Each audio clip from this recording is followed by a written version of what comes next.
waxa dhacday qof dumara ayaa inanay aayo u tahay oo aqalkeeda joogtay ayaa waxay ahayd gabar aad u fahmad badan aqoonta waxbarashada diiniga iyo maadiga aad u cajab badan ubadkii ay inantu la walaalka ahayd inanteeda rajada ah rajay ahayd rajo ninkaa dhalay iyadaa ka fahmad iyo aqoon badan islaantii inanta haysay inanteedad bay la cilowday ee hooyada u ahayd shaqooyinka ugu daran iyo tacabka ugu daran bay u dirtaa waxay noqotay in jaa'isooyinka iyo waxa ugu fiican la siiyo ee hooyada u ahayd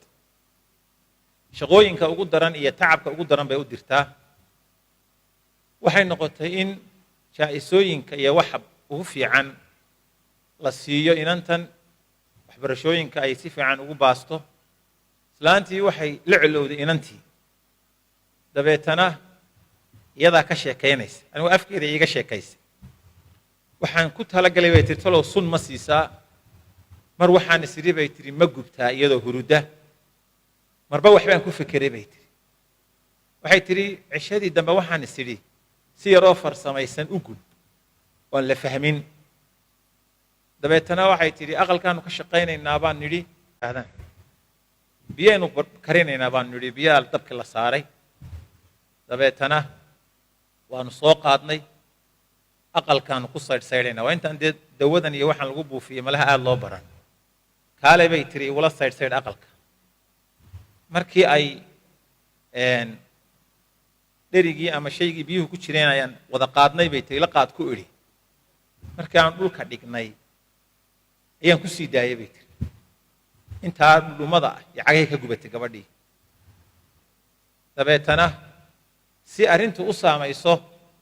baan waxaan sameeyey markiiba mara yaroo halkan ii saarnayd bay tiri baan alla inantii gubatayo waa ku sii mudximeeyey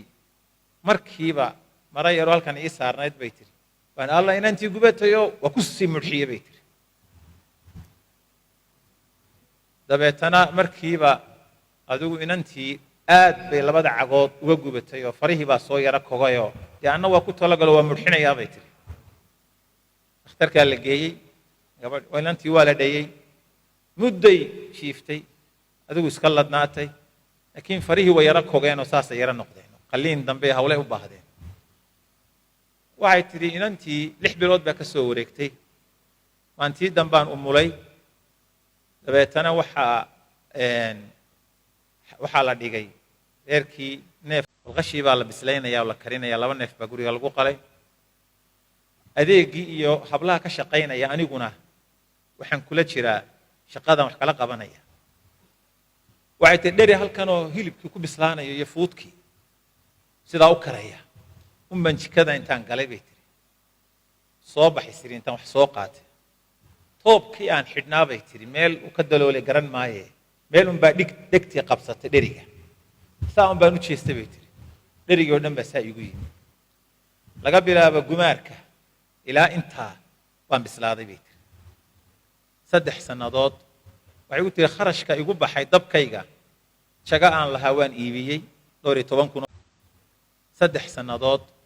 waxay u tiri kharashka igu baxay dabkayga jaga aan lahaa waan iibiyey 12 kun oo dollar baan siiyey meelo badan oo deegaanka wadamada nagu dhowaa la igeeyey bay tiri dee inantii iska ladnaatoo guursatay iyadii iminka 2 bilood bay ku socotaa waa bislaatay dhaawacima baa gaadhay 2dii xaglood seedihii baa gubtay laguma soo laabmayaan markay soconayso bahalladan taayirada le bay ku socotaayo saasay ugu soconaysaa ila qofku ma tallaabsan karo xaglihii seedihii baa gubtay marka meel baanu ku kulanno markaasay iiga sheekaysay sababta arrintaasi u gaadhay meel fadhinaan iswaraysanay waxay leedahay khatarta ay leedahay weeyaan